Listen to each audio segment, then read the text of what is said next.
Mung merga sega sepiring, aja nganti ngguling sega sak cething.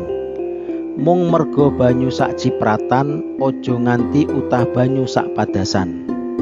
Petuah tersebut artinya, jangan karena nasi satu piring sampai tumpah nasi satu bakul. Jangan karena satu tetes air sampai tumpah air satu tampungan. Petuah ini mirip dengan kata-kata karena setitik nila rusak susu sebelangga.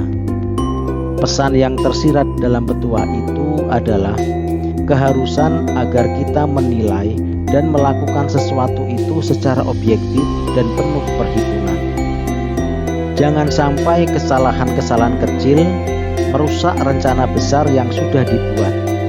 Pesan tersirat lainnya yaitu ketika kita ingin melakukan sesuatu hal, sedapat mungkin jangan sampai mengorbankan hal lain yang lebih berharga.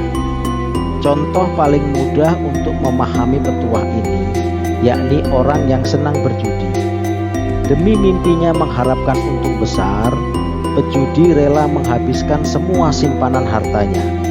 Padahal belum tentu ia akan memperoleh hasil seperti yang diimpikan. Jika Anda senang dengan